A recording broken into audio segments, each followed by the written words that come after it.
வேலை கையில் எடுத்தாலும் ஸ்டாலின் முதல்வர் கனவு பலிக்காது என துணை சபாநாயகர் பொள்ளாச்சி ஜெயராமன் தெரிவித்துள்ளார். பொள்ளாச்சி நகர் பகுதியில் நிலைவரும் போக்குவரத்து நெரிசலை குறைக்கும் வகையில் வெளிமாநில கனரக வாகனங்கள் நகருக்குள் வராமல் ஆச்சிப்பட்டி ஆறு பொன்னாபுரம் வழியாக ஜமீன் ஊத்துக்குழி வரை 9 கிலோமீட்டர் தொலைவுக்கு இருவழிப்பாதை அமைக்க திட்டமிடப்பட்டு இதற்காக 50.30 கோடி மதிப்பீட்டில் பொள்ளாச்சி மேற்கு புறவழிச்சாலை அமைக்கும் பணிக்கான பூமி பூஜை நடைபெற்றது. இதில் சட்டப்பேரவை துணை சபாநாயகர் பொள்ளாச்சி ஜெயராமன் கலந்து கொண்டு பணிகளை தொடங்கி வைத்த பின்னர் செய்தியாளர்களுக்கு அளித்த பேட்டியில் மு.க.ஸ்டாலின் வேலை கையில் எடுத்து தமிழக மக்களை ஏமாற்ற பார்க்கிறார். இதுவரை இந்து கடவுள்களை தமிழ் மக்களின் பாரம்பரிய பழக்க வழக்கங்களை கேலி கிண்டல் செய்து கொண்டிருந்தார். தற்போது முதலமைச்சர் செல்லும் இடங்களில் லட்சக்கணக்கான மக்கள் திரண்டு ஆதரவு பெருகி வருவதால் வேலையாவது கையில் எடுக்கலாமா என்று எடுத்துள்ளார் என்றும், நமக்கு நாம என்பதுதான் ஸ்டாலினுக்கு பொருத்தமாக இருக்கும் என்றும், அவர் எப்போதும் தம் குடும்பத்திற்காக மட்டுமே சிந்திப்பார், மக்களுக்காக எப்போதும் எதையும் செய்தது கிடையாது, வேலை கையில் எடுத்தாலும் ஸ்டாலின் முதல்வர் கனவு பலிக்காது என்று தெரிவித்த ஜெயராமன், தேர்தல் வரும் நேரத்தில் மட்டும் பொள்ளாச்சி பாலியல் விவகாரத்தை பற்றி ஸ்டாலின் பேசுகிறார். 2 ஆண்டு காலம் இது குறித்து ஏன் பேசவில்லை? இந்த விவகாரத்தில் சிபிசிஐடி, சிபிஐ நீதிமன்றம் சென்றார்களா? வீடியோ ஆதாரங்கள் இருக்கிறது என்று கூறிய ஸ்டாலின் ஏன் இதுவரை எந்த ஆதாரங்களையும் கொடுக்கவில்லை? சட்டமன்ற தேர்தல் நெருங்கி வரும் வேளையில் மானத்தோடு வாழும் பொள்ளாச்சி பெண்கள் 250க்கும் மேற்பட்ட பெண்கள் பாதிக்கப்பட்டுள்ளார்கள் என கூறி வருவதால் பெண் எடுக்கவும் பெண் கொடுக்கவும் தயங்குகின்றனர். இவர்கள் அரசியல் செய்வதற்காக இந்த சம்பவத்தை கையில் எடுக்கிறார்கள். இதுகுறித்து சட்டசபையில் ஏன் பேசவில்லை? வரும் சட்டமன்ற கூட்டத்தொடரிலாவது ஸ்டாலின் இதுகுறித்து கேள்வி எழுப்புவாரா என்றும் தெரிவித்தார். வேலை கையில் எடுத்திருப்பது தமிழக மக்கள் அனைவரையும் அவர்கள் ஏமாளியாக்க பார்க்கிறார் என்பதற்கான ஒரு அடையாளம். இதுவரை தமிழக மக்கள் இந்து கடவுள்களை, தமிழக மக்களுடைய பாரம்பரிய பழக்க வழக்கங்களை கேலி கிண்டல் செய்து கொண்டிருந்த ஸ்டாலின் இப்போது எடப்பாடி அண்ணன் பழனிசாமி அவர்கள் சுற்றுப்பயணம் தொடங்கிவிட்டார், மக்கள் லட்சக்கணக்காக திரள்கிறார்கள் என்று தெரிந்தவுடன் வேலையாவது எடுத்து பார்ப்போமே என்று கையில் எடுக்கிறார். அடுத்த கட்டமாக உங்கள் தொகுதியில் ஸ்டாலின் 29 புதுசாக அடுத்த கட்ட பிரச்சாரத்தை ஸ்டாலின் தொடங்குறாங்க. இதை பற்றி ஒரு கருத்து என்ன? நமக்கு நாமே தான் அவர்களுக்கு பொருத்தமாக இருக்கும். ஏன்னா எல்லாமே அவருடைய குடும்பத்துக்காகத்தான், மக்களுக்காக அவர்கள் எதையும் செய்தது கிடையாது, எப்போதும் செய்தது கிடையாது. இப்போதும் அவர்கள் எல்லா தொகுதிக்கும் போய் என்ன செய்ய போகிறாங்க? ஒன்றும் செய்ய முடியாது. இங்கே லட்சக்கணக்கான ஜனத்திரளோடு முதலமைச்சர் சுற்றுப்பயணத்தை தொடங்கிவிட்டார். விரைவில் துணை முதலமைச்சர் சுற்றுப்பயணம் தொடங்க இருக்கிறார். ஸ்டாலினுடைய கனவு தூளாகிவிட்டது. ஒரு வாரத்துக்கு முன்னாடி நீங்க ஸ்டாலினுக்கு சவால் விட்டு போன நாடாளுமன்ற தேர்தலில் ஸ்டாலின் திடீர்னு தேர்தல் அறிவித்த அன்றைக்கு இந்த பாலியல் பிரச்சனையை, துன்புறுத்தல் பிரச்சனையை கையில் எடுத்தார். ஆனால் அதற்கு பிப்ரவரி மாதம் 24ஆம் தேதி எஃப்ஐஆர் போடப்பட்டு என்னுடைய முயற்சியாலே குற்றவாளிகளை கைது செய்யப்பட வேண்டும் என்று முக்கியமான குற்றவாளிகள் எல்லாம் கைது செய்யப்பட்டதற்கு பிறகு மார்ச் மாதம் 10ஆம் தேதி பாராளுமன்ற தேர்தல் அறிவிக்கப்பட்ட அன்றைக்கு திடீரென்று அந்த குற்றத்தை என் குடும்பத்தார் மீது திருப்பிவிட்டார். அப்போதிருந்து நான் இப்போது வரை தொடர்ந்து கேட்கிறேன், என்ன ஆதாரம் இருக்கிறது என்று. முதல்ல தமிழ்நாடு அரசு போலீஸ் இதை விசாரித்தது, தமிழக போலீஸ். அதன் பிறகு சிபிசிஐடி விசாரித்தது, இப்போது சிபிஐ விசாரித்து கொண்டிருக்கிறது. உண்மையான குற்றவாளிகள், பெண்களுக்கு தீமை இழைத்தவர்கள் கைது செய்யப்பட வேண்டும் என்கிற கொள்கையிலே அனைத்து இந்திய அண்ணா திமுக உறுதியாக உள்ளது. யாரானாலும் எவரானாலும் அவர்கள் கைது செய்யப்பட வேண்டும் என்கிற கொள்கையிலே அண்ணா திமுக உறுதியாக இருக்கிறது. ஆனால் இதுவரையிலே தங்களுடைய அரசியல் வைத்து பிழைப்புக்காக மு.க. ஸ்டாலின் குடும்பம் என் மீதும் என்னுடைய 2 மகன்கள் மீதும், என்னுடைய சின்ன மகனுக்கு இப்போ 21 வயசு, பெரிய மகனுக்கு இப்போ 34 வயசு, திருமணமாகி அவனுக்கு 2 குழந்தைகள் இருக்கிறது. சின்ன மகன் இப்போது சட்டக்கல்லூரியிலே படித்து கொண்டிருக்கிறார். ஏதாவது ஒரு குடும்பஸ்தன் இன்னொரு குடும்பத்தின் மீது பழி சுமத்தும் போது ஏதாவது ஒரு நியாயமான ஒரு ஆதாரத்தை நீதிமன்றத்திலே கொடுத்திருக்கலாம், இது உயர்நீதிமன்றத்திலே தாக்கல் செய்திருக்கலாம், அல்லது சட்டசபையில் சபாநாயகரிடத்திலாவது என் மீதான குற்றச்சாட்டுகளுக்கான ஆதாரங்களை, என் மகன்கள் மீதான குற்றச்சாட்டுகளுக்கான ஆதாரங்களை தாக்கல் செய்திருக்கலாம்.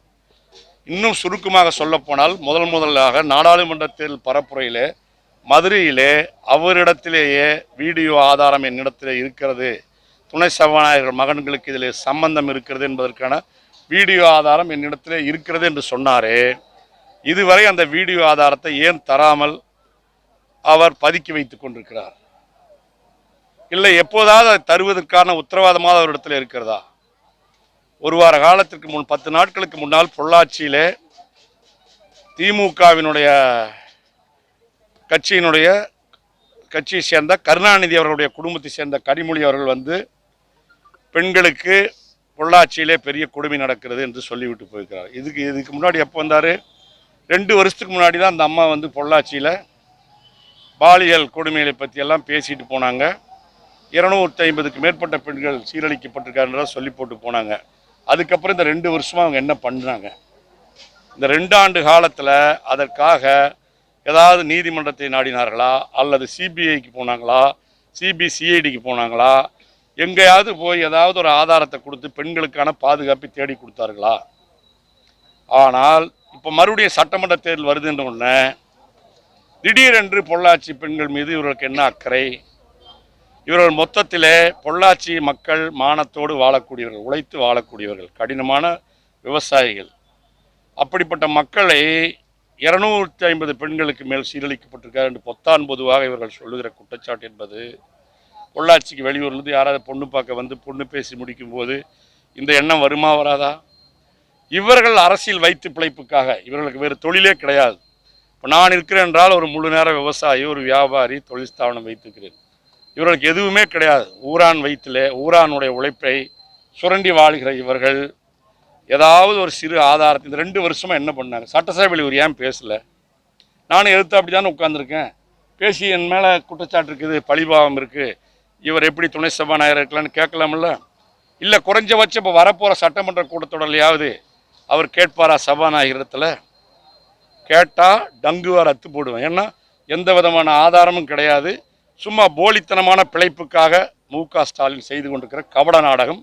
அதற்கு அவருடைய தங்கை கனிமொழி துணை நின்று கொண்டிருக்கிறார். இப்போ உதயநிதி ஸ்டாலின் என்கிற ஒருவர் புறப்பட்டிருக்கிறார். இந்த உதயநிதி ஸ்டாலினை பற்றி பேசினால் மிகவும் நாக்கு அழுகி போகும். அவ்வளவு துரதிருஷ்டவசமான நபர், பிஞ்சிலேயே பழுத்த நஞ்சு. இவரெல்லாம் வந்து என் குடும்பத்தை பற்றியோ மற்றதை பற்றியோ ஆதாரங்களை கொடுத்து பேசினால், நான் பொது வாழ்க்கையிலிருந்து 50 ஆண்டு புரட்சித் தலைவர் எம்ஜிஆரோடு 1971ஆம் ஆண்டிலிருந்து நான் தொடர்பில் இருக்கிறவன். புரட்சித் தலைவர் எம்ஜிஆர் காலத்திலேயே நான் மாவட்ட செயலாளரானவன். புரட்சித் தலைவி அம்மா காலத்திலும் மாவட்ட செயலராக, தேர்தல் பிரிவு செயலராக பணியாற்றியவன்.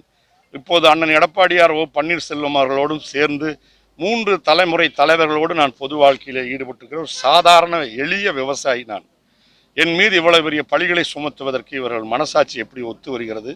ஏதாவது சிறு ஆதாரத்தை எடுத்து வெளியே வைத்து இதுதான் ஆதாரம் என்று சொன்னால் கூட நான் முழு பொது வாழ்க்கையிலிருந்தும் நான் விலகுவதற்கு தயாராக இருக்கிறேன். இனிமேல் எந்த பொது தேர்தலிலும் நான் போட்டியிட மாட்டேன்.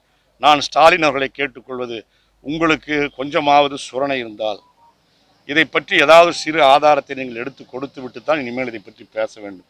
இல்லை என்றால் நான் தகுந்த இப்போ நான் மான நஷ்டீடு வழக்கு போட்டிருக்கேன். மு.க. ஸ்டாலின் மேலேயும் 1 கோடி ரூபாய் கேட்டு மான நஷ்டீடு வழக்கு போட்டிருக்கிறேன். உதயநிதி ஸ்டாலின் மீதும் 1 கோடி ரூபாய் கேட்டு தனியாக இன்னொரு வழக்கு போட்டிருக்கிறேன். அதில் மு.க. ஸ்டாலின் இனிமேல் இந்த பாலியல் பிரச்சனை பற்றி, மு.க. ஸ்டாலினுடைய வழக்கறிஞர் நீதிமன்றத்தில் இனிமேல் இந்த பாலியல் பிரச்சனை பற்றி நீதிமன்றம் தீர்வு காணுங்கிற வரையிலே என்னை பற்றி குறிப்பிட்டு பேசுவதில்லை என்று மு.க. ஸ்டாலினுடைய வழக்கறிஞர் உத்தரவாதம் கொடுத்திருக்கிறார். இப்போ 3 நாட்களுக்கு முன்னால் வாய்தா வந்தப்போ ஏதாவது உங்கள்கிட்ட ஆதாரம் இருக்கான்னு கேட்டப்போ அமைதியாக அவங்களுடைய வக்கீல் உட்கார்ந்துட்டு இருக்கார். ஏதாவது ஆதாரத்தை எடுத்து கொடுக்கணுமில்ல? நீதிமன்றத்தில் உயர் நீதிமன்ற நீதிபதியே கேட்கும்போது இதுதான் ஆதாரம் என்று எடுத்து கொடுத்தா உடனடியாக என்னுடைய மகன்களை கைது செய்யலையே என்று கேட்கிற மு.க. ஸ்டாலின் உடனடியாக ஆதாரத்தை எடுத்து கொடுத்தால் நீதிமன்றம் அதுக்கான உத்தரவை பிறப்பிக்கும் அல்லவா? ஏன் செய்ய மாட்டேன் என்கிறார்? அரசியல் பிழைப்புக்காக இதை அவர்கள் ஒரு பயன்பாடாக, இவர்கள் ஒரு கருவியாக இதை பயன்படுத்தி கொண்டிருக்கிறார்களே தவிர வேறொன்றும் இல்லை. நிச்சயமாக இதற்கு அவர்கள் எதிர்காலத்திலே பொள்ளாச்சி வட்டார மக்கள் மானஸ்தர்கள். நான் மீண்டும் சொல்லிக் கொள்கிறேன், பொதுவாக சம்பவம் அங்கொன்றும் இங்கொன்றும் நடந்திருந்தால் அதற்கு கடுமையான நடவடிக்கை எடுக்க வேண்டும்.